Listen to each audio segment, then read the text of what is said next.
നമസ്കാരം, 140 ന്യൂസിലേക്ക് സ്വാഗതം. മക്കളെ പഠനത്തിനും ജോലിക്കുമായി പട്ടണത്തിലേക്ക് വിടുന്ന മാതാപിതാക്കൾ ഇതുകൂടി ഒന്ന് അറിഞ്ഞിരിക്കണം. ഒരു ദിവസം ഓഫീസിൽ ഇന്റർവ്യൂവിനായി ഒരു പെൺകുട്ടി വന്നു. മെലിഞ്ഞ ശരീരമുള്ള ഇരുണ്ട നിറമുള്ള ഒരു കുട്ടി. റിസപ്ഷൻ ജോലിക്കായാണ് അവൾ അപേക്ഷിച്ചിരുന്നത്. കാഴ്ചയിൽ പ്രായം തോന്നാത്തത് കാരണം പേര് ചോദിച്ച ശേഷം അവളോട് പ്രായം തിരക്കി. 17 വയസ്സ് കഴിഞ്ഞു. 18 തികയാത്ത കുട്ടിയെ എങ്ങനെ ജോലിക്കെടുക്കുമെന്ന് അവളോട് തന്നെ ചോദിച്ചപ്പോൾ മറുപടി പെട്ടെന്ന് തന്നെ വന്നു. പഠിച്ചുകൊണ്ടിരിക്കുകയാണ്. പഠനത്തിനുള്ള ചിലവ് സ്വയം കണ്ടെത്താനാണ് ജോലിക്ക് ശ്രമിക്കുന്നത്. അവളുടെ ആ ഇച്ഛാശക്തിക്ക് മാർക്കിട്ടുകൊണ്ട് ബയോഡേറ്റ ചോദിച്ചു. ഇവിടെയാണ് ഈ കഥയിലെ വലിയ ട്വിസ്റ്റ് ഉണ്ടായത്.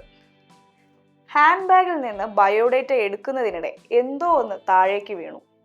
ബയോഡേറ്റ നൽകാതെ തിടുക്കത്തിൽ അതെടുക്കാനായിരുന്നു അവളുടെ ശ്രമം. അവളുടെ മുഖത്തെ പരിഭ്രമം കണ്ടപ്പോൾ താഴെ വീണത് എന്താണെന്ന് നോക്കാതിരിക്കാൻ തോന്നിയില്ല. ഞെട്ടിക്കുന്ന കാഴ്ചയായിരുന്നു അത്. 17-കാരിയുടെ ബാഗിൽ നിന്ന് വീണത് ഗർഭനിരോധന ഉറകൾ. മറക്കാൻ കഴിയാതെ പോയ ആ കാഴ്ചയുടെ ചോദ്യം ഉയരും മുമ്പേ അവളുടെ വിശദീകരണം ഉണ്ടായി. ഹോസ്റ്റലിൽ ഒപ്പമുള്ള ചേച്ചിയുടെ ബാഗ് മാറിയെടുത്താണ് വന്നത്. പറഞ്ഞത് കള്ളമാണെന്ന് അറിഞ്ഞുകൊണ്ട് തന്നെ കാണാത്ത ചേച്ചിയുടെ വിവരങ്ങൾ തിരക്കിയപ്പോഴാണ് കൂടുതൽ ഞെട്ടലുണ്ടായത്. കൂടെ താമസിച്ചു പഠിക്കുന്ന 18 വയസ്സുകാരി ചേച്ചി പഠന ചിലവിനായി രാത്രികാലങ്ങളിൽ ജോലിക്ക് പോകാറുണ്ട്.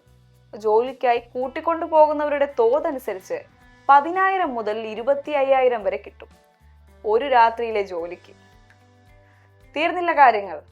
ഒപ്പം താമസിക്കുന്നവരിൽ ജോലിയുള്ള ചേച്ചിമാർ എക്സ്ട്രാ ഇൻകം ഉണ്ടാക്കാനായി രാത്രി ജോലിക്ക് പോകാറുണ്ടത്രേ. സുരക്ഷയ്ക്കായി ഒപ്പം പോകാറുള്ളത് കൂടെ പഠിക്കുന്ന ആൺ സുഹൃത്തുക്കളാണത്രേ. മക്കളെ പഠനത്തിനും ജോലിക്കുമായി പട്ടണത്തിലേക്ക് അയക്കുന്ന മാതാപിതാക്കളുടെ അറിവിലേക്കാണ് ഈ വിവരം പങ്കുവയ്ക്കുന്നത്. സ്വന്തം മക്കൾ എന്തു പറഞ്ഞാലും വിശ്വസിക്കുന്നവരാണ് രക്ഷകർത്താക്കൾ. എന്നാൽ അവരുടെ ചലനങ്ങൾ നിരീക്ഷിക്കുകയും മാറ്റങ്ങൾ തിരിച്ചറിയുകയും ചെയ്യുന്നത് നല്ലതാണ്.